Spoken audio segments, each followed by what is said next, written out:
Olá, meu nome é Eduardo Starosta e esse é o canal Fora de Curva. Esse vídeo, pessoal, vai ser veiculado na segunda-feira com o quadro que vem por aí, mas na verdade ele está sendo feito no sábado, agora é sábado, um pouco antes de eu pegar a estrada, primeiro em direção a Capão da Canoa, aniversário do meu irmãozinho, e depois eu vou em direção a São Paulo para visitar minha mãe, fazer outras coisas por lá.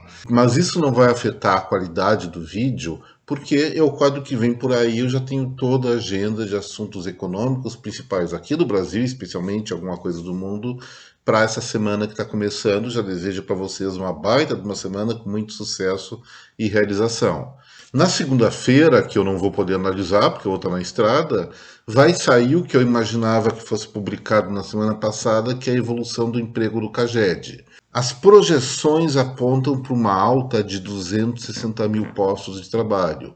Cabe a mim discordar. O que está acontecendo, pessoal? Esses dados se referem a julho. E em julho, como nós analisamos no Fora de Curva de sexta-feira, o que aconteceu? A Receita Federal divulgou as informações de arrecadação dos seus impostos referentes a esse mês e teve um super crescimento a partir do imposto de renda das pessoas jurídicas, das empresas.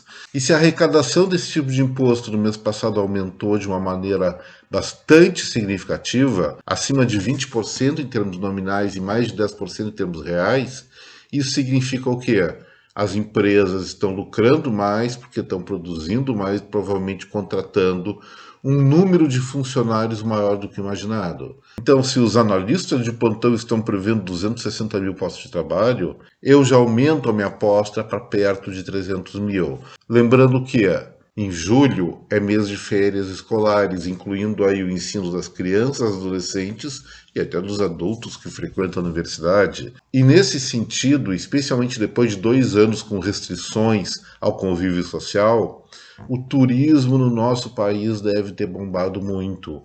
E isso gera uma alta de empregos, especialmente temporários, nesses polos de recepção de pessoas. Então, eu acredito que a alta do emprego nesse período realmente se aproxime de 300 mil postos de trabalho. Na terça-feira vai sair o IGPM, que é a inflação do aluguel, mas não assustem-se, vai ser deflação. Isso é uma coisa praticamente certa.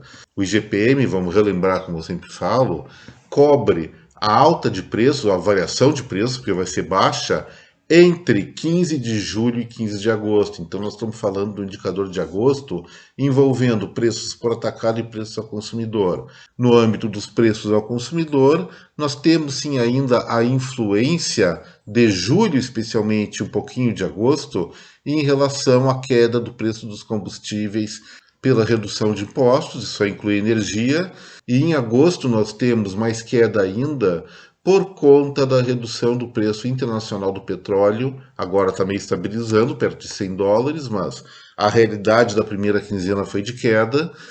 Junto com isso, nós temos a valorização do real. Então, esses itens ficaram mais baratos no Brasil, além do mais que, em agosto, nós temos diversas cadeias produtivas da alimentação, como laticínios, por exemplo, oferecendo mais produtos no mercado e revertendo, pelo menos em parte, a elevada alta que tiveram nos últimos meses.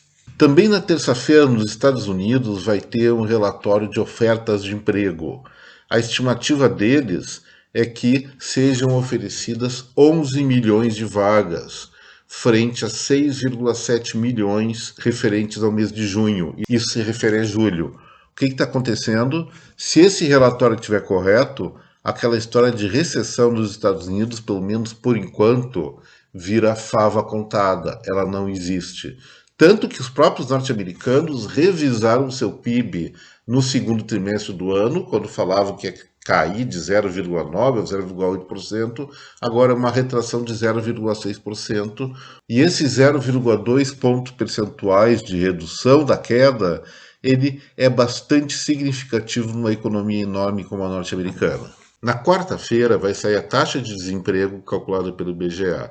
Relembrando, o dado de junho, que foi publicado em julho, foi de um desemprego, ou desocupação, como eles chamam, de 9,3%. Esse percentual deve cair, a meu ver, para perto pelo menos de 8,8%. Por quê? 3 motivos. Primeiro, as empresas estão com uma performance melhor do que o esperado, como mostra a arrecadação de julho dessas empresas. Fato gerador desses impostos é junho, mas demonstra uma lucratividade maior, especialmente no setor de serviços. O segundo motivo são as férias de julho das universidades e escolas, que aumenta turismo, aumenta a demanda por trabalho, especialmente nos polos de recepção desses visitantes que querem passear um pouquinho no seu descanso. E o terceiro motivo tem a ver com essa molecada aí da universidade também. Eles mesmo estando desempregados, provavelmente vão querer aproveitar julho para gozar de um descanso um pouco mais pleno, fazer uma viagenzinha com as reservas que ainda tem e param de procurar tanto emprego, reduzindo a taxa de desocupação. Porque lembrando, taxa de desemprego não é o número de empregados ou quantas pessoas não estão trabalhando, e sim quantas pessoas estão procurando emprego, e nas férias cai a procura por novos postos de trabalho. Então vamos tacar aí uma perspectiva de desocupação da ordem de 8,8%, 8,7% referente ao mês de julho, que é um baita do resultado. Na quinta-feira vai sair, gente, o PIB brasileiro do segundo trimestre. Não vai estar muito difícil de prever que ele vai registrar um crescimento da ordem de 3% em relação ao trimestre anterior. Eu vou ser simplesmente matemático. Olha só o que aconteceu. Vamos pegar a antecipação do PIB feito pelo Banco Central e BCBR. Em abril, houve uma alta de 2,16%.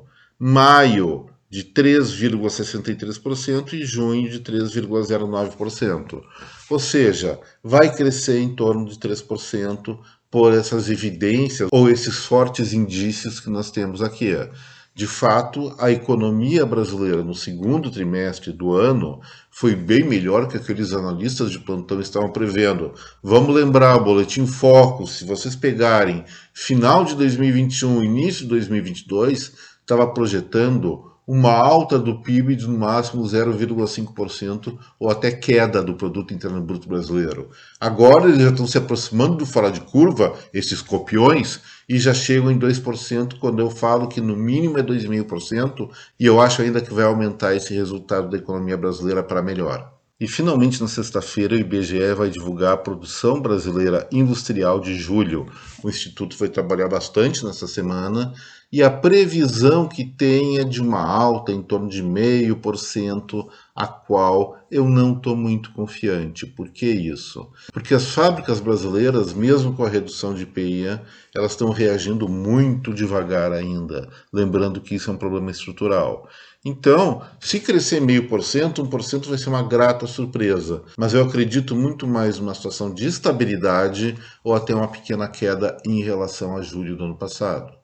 Ainda bem que a agricultura e setor de serviços e comércio de bens não duráveis salva a economia brasileira nesse ano. Mas sim, o nosso país precisa reativar a produção industrial aqui e muita mudança estrutural tem que ser feita, não só ao nível de governo, mas também ao nível da cabeça do empreendedorismo das próprias empresas mais tradicionais, no sentido de se buscar resultados melhores e mais consistentes no futuro próximo, mais longínquo. Entro aqui de novo na questão da necessidade de inovação.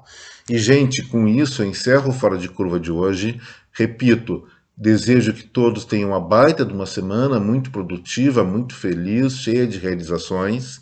Então, agradeço a atenção de cada um de vocês. Não se esqueçam, se inscrevam no canal, deixem seu like e compartilhem, se aprovarem, esse vídeo com a sua rede de contatos. Mais uma vez, muito obrigado pela atenção, um forte abraço, até breve, tchau.